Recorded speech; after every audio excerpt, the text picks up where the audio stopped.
పిల్లల ఎట్లున్నారు? మంచిగా ఉన్నాయి. కులం కులం ముచ్చట్లతో మళ్ళీ వచ్చేసినాం మేమైతే. చెప్పి చెప్పి ఇని ఇని మాకే యాష్టకొస్తుంది. నోటీసులు పంపి పంపి మీకు యాష్టకొస్తలేదా స్పీకర్ సారు? అవును, ఫిరాయింపు ఎమ్మెల్యేల ముచ్చట్లే కదా. అవును, నిజంగా విద్య డైలీ సీరియల్ లెక్కనే నడుస్తుంది. పుసుక్కున 5 ఏళ్ళు వాళ్ళ పది పోయేదాకా తిప్పుతూనే ఉంటారా ఏంది? అట్లే అనిపిస్తుంది. జనం కూడా అట్లే అనుకుంటారు. సరే ఒకసారి చూసేద్దాం. తెలంగాణ రాజకీయాలల్లో ఎమ్మెల్యే అనర్హత అంశం కీలక మలుపు తీసుకుంది. బీఆర్ఎస్ దాఖలు చేసిన అనర్హత పిటిషన్ మీద ఖైరతాబాద్ ఎమ్మెల్యే దానం నాగేందర్ బుధవారం స్పీకర్ గడ్డం ప్రసాద్ కుమార్కు తన అఫిడవిట్ను సమర్పించిండ్రు. ఇక తాను ఆ పార్టీలోకి ఫిరాయించలేదని, అసలు బీఆర్ఎస్కు రాజీనామానే వేయలేదని ఆయన అందులో పేర్కొన్నాడు అన్నట్టు. అట్లనే ఆయనను పార్టీ నుంచి సస్పెండ్ చేసినట్లు ఎసొంటి అధికారిక సమాచారం లేదని దానం నాగేందర్ స్పష్టం చేసిండ్రు. కాళేశ్వరం ప్రాజెక్ట్ అంతా డోకా, అంతా మోసమని కాంగ్రెస్ వాళ్ళు బీజేపీ వాళ్ళు అన్ని అబద్ధాలు చెప్పిర్రు. కేసీఆర్ ఇట్లా అట్లా అని ఎన్ని కట్టు కథలు చెప్పిర్రురా. కానీ కేంద్రం ఎకానమిక్ సర్వే ఇచ్చిన సర్వే ఏం చెప్పిందో విన్నావా? ఇన్నా. కేసీఆర్ ప్రభుత్వం కట్టిన కాళేశ్వరం ప్రాజెక్టు మిషన్ కాకతీయ పథకం వల్ల ఏం జరిగింది, రైతులకు ఎంత న్యాయం జరిగింది అనేది స్వయాన కేంద్ర ప్రభుత్వమే ఎకానమిక్ సర్వే చెప్పింది. ఇందాంపా ముచ్చరా.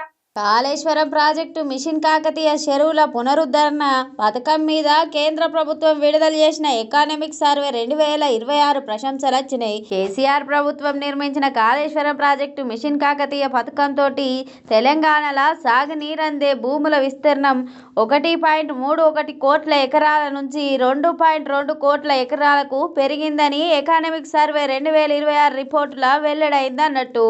ఇక కేవలం 9 ఏళ్ల కాలంలో సుమారు 90 లక్షల ఎకరాలకు కొత్తగా సాగునీరు అందించిన ప్రభుత్వం కేసీఆర్ ప్రభుత్వం అని చెప్పిండ్రు.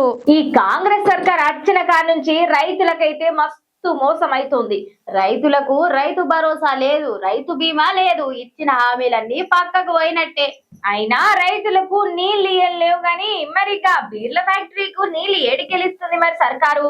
బీర్ ఫ్యాక్టరీల మీద ఉన్న శ్రద్ధ రైతుల మీద లేదని మాజీ మంత్రి హరీష్ రావు సారే చెప్తుండు. ఆ ముచ్చటేందో ఇందాం పారి. మెదక్ జిల్లాల కాంగ్రెస్ ప్రభుత్వం రైతులకు నీళ్లు బంద్ పెట్టి బీర్ ఫ్యాక్టరీలకు ఫుల్లుగా నీళ్లు ఇస్తుంది. ఏమైందని అడిగితే సింగూరు ప్రాజెక్టుల నీళ్లు తక్కువ ఉన్నాయి అన్నారట. మరి బీర్ ఫ్యాక్టరీలకు నీళ్లు ఏం నుంచి వస్తున్నాయి? ఈ ప్రభుత్వానికి బీర్ ఫ్యాక్టరీల మీద ఉన్న ప్రేమ రైతుల మీద ఎందుకు లేదనుకుంటా మన మాజీ మంత్రి ఎమ్మెల్యే హరీష్ రావు సార్ గట్టిగానే అరుచుకున్నాడు అన్నట్టు. సిలకలాది గట్టు సిన్ని మేడారంలో, అల్సలాది గట్టు ఆది మేడారంలో, బండి గట్టురా అన్నో జోడెడ్ల బండి, మనము పోదామురన్నా జల్దిగా బయలెల్లి. బాగుంది, ఎడ్ల బండి గట్టి ఎప్పుడు పోదాము అని మళ్ళొచ్చేయాడికా. వెనకట గట్లనే పోయేదిగా. వెనకట కథ వేరు, ఇప్పటికి వేరు. ఏకంగా గాలి మోటార్లలో తీసుకుపోతున్నారు. నిజంగా మేడారం జాతర అంటే మామూలు ముచ్చట కాదురా. గుడి లేదు, గుడిలో విగ్రహాలు లేవు, తీర్థ ప్రసాదాలు లేవు, బెల్లమే బంగారం, చెట్టుగత్తెలే అమ్మల రూపం. అయినా ఆ తల్లుల మహిమలకు జనం పడుతున్నారు బ్రహ్మరథం. వనదేవతల జాతరకు జనం చీమల దండు లెక్కనే బయలుదేరిండ్రు. తెలంగాణ తెగువకు ఆదివాసి గుండె ధైర్యానికి సమ్మక్క సారకలు ప్రతీకలు. అడవులు కాపాడుకునేందుకు అసువులు వాసి వనదేవతలుగా వెలుగొందినరు. పచ్చని అడవుల కోసం ప్రాణాన్ని పనంగా పెట్టి కోట్ల మంది గుండెల్లా దైవంగా నిలిచిపోయిండ్రు. తెలంగాణ కుంభమేళగా కోట్ల మంది గుండెలల్లా పిలువబడే మేడారం జాతరకు తండోపతండాలుగా తరలిస్తున్నారు భక్తులు. వనమంతా జనమే, ఎటు చూసినా అమ్మల నినాదమే. కళ్ళు శాఖలు, కోడి పుంజులు, యాటపోతులు, జంపన్న వాగుల జలకాలు, నిలువెత్తు బంగారాలు, అమ్మకు మొక్కులు తీర్చుకునేందుకు కదిలిండ్రు జనమంతా.